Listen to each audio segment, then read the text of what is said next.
The David Pakman Show at davidpakman.com. Back on the show, I got a very well-researched email from a listener named Jonathan who heard our segment, Lewis, about left and right-wing terrorism and domestic terrorism and Muslim terrorism. And he emailed me. He did his own research, and he discovered a website that actually gives you a list of various terrorist groups in the United States. And he made brilliantly a list of actual left-wing groups and right-wing groups. And Lewis, we've got a variety of songs playing in the background, which I don't think are part of the terrorism segment. No, it's this new system I'm working with here. It's just you're getting the kinks worked out of it. Yeah. So we seem to have some terroristic seasons in the U.S., right? So, and they seem to follow Democratic presidents. According to the FBI, we had an explosion of right-wing terrorism in the 90s when Bill Clinton was president of the United States.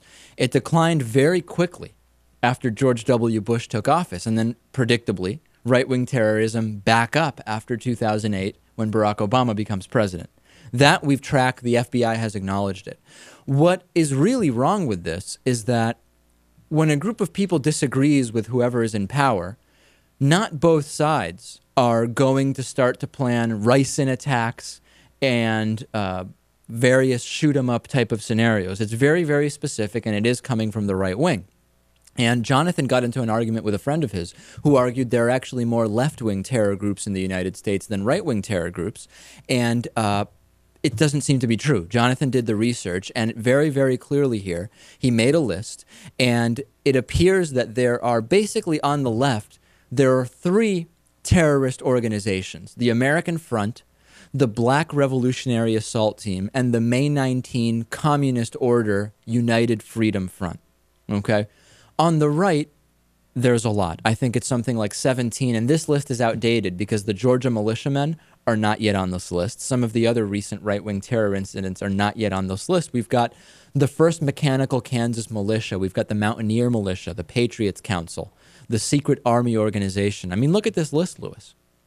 It's pretty long. The 3rd Continental Congress, the Arizona Patriots, the Sheriff's Posse, the Republic of Texas, the Washington State Militia. So this is brilliantly researched by Jonathan. Thank you for sending this in. It seems a lot of things are very, very clear here, Lewis. Number one, that right-wing terror is an exponentially bigger problem in the United States than left-wing terror is, which we knew. Mm-hmm. But number two, that there seems to be a wave of domestic terrorism that follows Democratic presidents, who often are not that much more liberal than the conservative presidents, right? I mean, by and large, there's a pretty narrow scope within which you can be and still be elected president of the U.S. Mm-hmm. And it seems even those small and even differences, more narrow under which you can operate as president of the United States. Absolutely. You can run with more latitude than you can actually operate the country, as we've seen with Barack Obama. And it's abundantly clear that right-wing terror seems to be a real problem in this country, which we knew. We've put up the map many times. We've done, who knows at this point, 10 or 15 stories over the last few years on right-wing domestic terror attacks. Mm-hmm. Brilliant information from Jonathan on this. Really well done. Right, and usually when there is a left-wing terror attack, and anytime people mention a right-wing terror attack, someone from the right counters it with something from that they deem to be a left-wing terror attack, and usually it's something along the lines of setting SUVs on fire, slashing the tires. Very rarely are people getting shot at and or killed. Somebody threw eggs once. Whereas on the right, it's usually a lot more violent. That's the whole other next layer, which is the disproportionate nature of the context too.